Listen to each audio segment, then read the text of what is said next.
Lab 6, Op-Amp Lab Lecture. Hello circuits people. I want to go over this lab, initially some of the details as to what an op-amp is, and then I want to help you with the first two parts because I think those are the trickiest to do. We know that a voltage controlled source has an output, an input, and a gain. Now, if you look at plotting the output voltage versus the input voltage, if this A is a constant, then we say that the slope or the gain is a constant for this voltage controlled voltage source. Today we're going to be dealing with the micro amp 741. This op amp is a voltage controlled voltage source. So the first two parts of the lab here is to see when you stop following this linear behavior. And it turns out that there are two conditions that actually cause that to happen. The first condition for linear behavior of the op-amp is voltage saturation. If what powers the op-amp is the power supplies, I can't go higher than the power supplies, otherwise you would violate conservation of energy. So if you somehow set the gain to be higher than the output, we say that the op-amp is saturated. That's one of the things that we want to check. Condition 2, current saturation. If the current coming out of the output node of the op-amp exceeds 20 to 30 milliamps, then we say that the current is saturated. That means that the op-amp will stop following linearly what it's supposed to be doing. Part 1. Voltage follower and current saturation. So when you look at an op-amp, you typically look at this little divot here, and you can see here that there's 8 pins. So you go 1, 2, 3, 4, 5, 6, 7, 8. And what you find here is that when we look at the output, which is pin 6 right here, this is where we're going to look at current saturation. That is, how much current is coming out of this node. If the current is higher than 20 to 30 milliamps, then this thing will not follow the voltage anymore. So what we got to do here is that we got to set this up. Now note, this potentiometer is really how we would set the voltage in this thing here. So I would use a potentiometer to get 5 volts from a 15 volt source. But since we're not in lab anymore, I'm going to go and make this 5 volts period. So if I redraw this circuit, I would not have a potentiometer. At pin 3, I'm going to put in 5 volts. So what I want to go and do here is that I want to come in and I want to wire this thing in PSpice and show you how things are at. Okay, I now have PSpice open. And the first thing that I got to do here is that I want to show you a couple of tricks, and I want to pull up the op-amp. So I went in and typed the part which reads U741, and you'll get the image of the op-amp here. So if I come in here and I bring this in, here is my op-amp. What you're seeing here is that note that there's the positive and negative, and the first thing that you want to do here is that you want to flip this guy. So now I have the positive on the bottom, the negative up on top. Now pins 7 and 4 have 15 and negative 15 volts. So let's go set those up. So what I'm going to do here is that I'm going to get those two sources. So I created 2 voltage sources. One is 15 volts, one is negative 15 volts, and ground. So now what I want to do here is that I want to make a convenience notation in order to always call these the right voltages.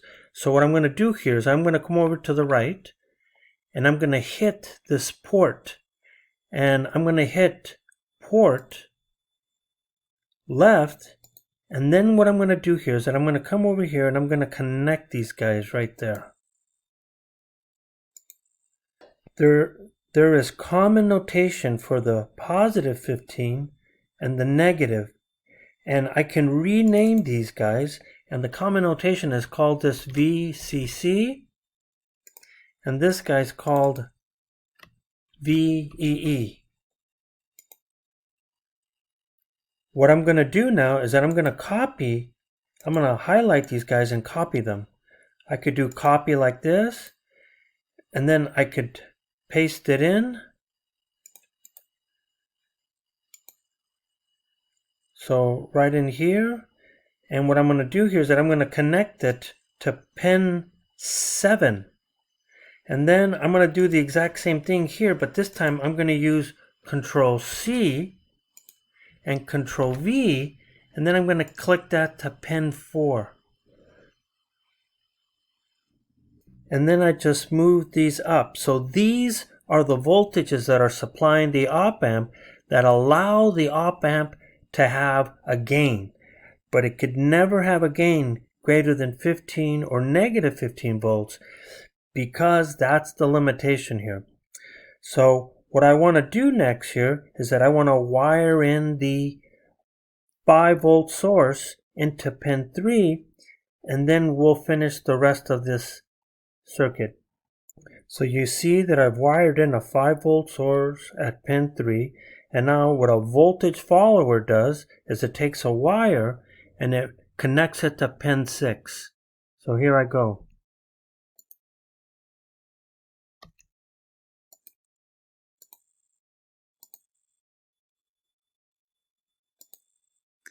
And I want this wire to be long because I'm going to put in a voltage source here in a minute. Next, we want to put a resistor at the output node to measure the voltage, even though it's not necessary. So now I've added a resistor. That's a decade resistor box that we're going to have to change by hand here. So now the last 2 steps here that I want to do is that I want to take pin 1 and pin 5 and I want to connect them to the ground. Now you see that pin 1 and 5 are now grounded. So the next thing that I want to do now is I want to measure the current of the output. So what I'm going to do here is that I'm going to erase this wire and I'm going to put in a voltage source here. So now you see my completed circuit. Make sure that this wire is not connected to the output. So I got my ammeter to measure the voltage of the output, and then this decade resistor box I'm going to change. So what I want to do now is that I want to go back and look at what the lab has to say. So if you look at A, we're not using a potentiometer, we're automatically setting that to be 5 volts. What we want to do now is that we want to change the resistors of the decade resistor box, and because this is a voltage follower, it should always measure 5 volts no matter what, unless the current is saturated. And what you're going to find here is at these lower values, you're going to see that the voltage in is not the same as the voltage out. So let's go run a couple of these. So we're looking at 20K, 5 and 1K, 500, 150. Let's go do that. I changed my decade box to read 20K. Now I'm going to simulate it. Now that I've run the simulation, look at what the input voltage is. It's 5 volts. Look at what the output node is. It's 5 volts. Now what is the current through here? The current through here is 250 microamps. The fact that it's lower than 20 to 30 milliamps, that means that this thing is going to keep following. So the gain in this circuit here is 1. So what do I do next? I'm going to come in here. I want to go change it to 5K. And then I want to run the whole circuit again. And you could see that the current has gone up to 1 milliamp. and then keep changing that. Go to 1K,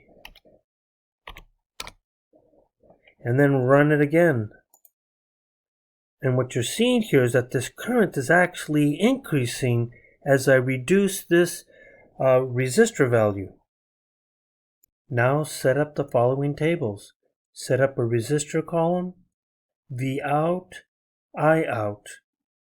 And so go measure the output voltage, go measure the current of the output, and then plot this and just see what happens when you get current saturation. That's part 1. Part 2, non-inverting amplifier and voltage saturation. So what we want to do here is that when we want to predict the output for a non-inverting amplifier, remember, always show your work. And then we want to measure the output voltage right here. And then we want to compare it to the measured voltage and how they compare. Now, what we're going to do here is that we're going to be looking at these voltages that we're going to vary, and then we're going to see what actually happens when we start to make incremental value changes here. So let's go wire this thing in PSpice first. So what I'm going to do here is that I'm going to copy and paste this guy right here. I'm going to copy, then I'm going to go to another page, and then I'm going to paste it in. Now I'm going to rewire the circuit so that it looks like the image. So now I've rewired it, so I added 2 resistors, a 50K and a 100K. I didn't rename this to R load, but it's now 5K. And I changed the voltage now to 1 volt. So when I look at the gain, it's going to be 1 plus the ratio of these 2 resistors. So this is 100K divided by 50K is 2. 1 plus 2 is 3. So therefore, this voltage that starts off with 1, the output voltage should read 3 volts. So if I now run this circuit here, what you're going to find here is that this thing takes 1 volt and it takes it to 3 volts as the output voltage here. So now what we want to do here is that what happens if I now change this voltage, let's say to 2 volts. What voltage am I going to get? And if I rerun it again, if I have a gain of 3 and I have an input of this, it should be 6 volts. Now, if I want to go towards the negative values, which we'll have to do here, I could come into this guy here, and I could just add a negative sign without changing the wiring. And if I run it, you'll see that this value is negative 6 volts. Now, let's go back to the handout. You want to check for voltage saturation by increasing the increments to go from 1 to 7 or 1 to 5. I think because this is going to be a symmetric op amp because it's ideal, because it's PSpice, so I would just go from 1 to 5 for both cases here. Let's set up a table so that you can actually see what you got to do. Okay, so set up a table, so you're going to be increasing the input voltage from 1 to 5.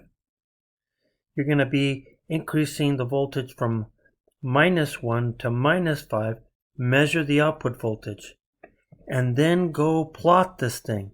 And what you should find here is that you should get a curve that essentially flattens out.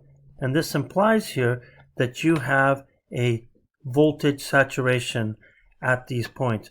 The power supply should stop this thing from ever getting to 18 volts. So those were the 2 circuits that I wanted to help you with. The parts 3 and 4, now that you've seen me do the first 2, are fairly straightforward. Make sure that you do the calculations. Okay, good luck. Email me if you have any questions.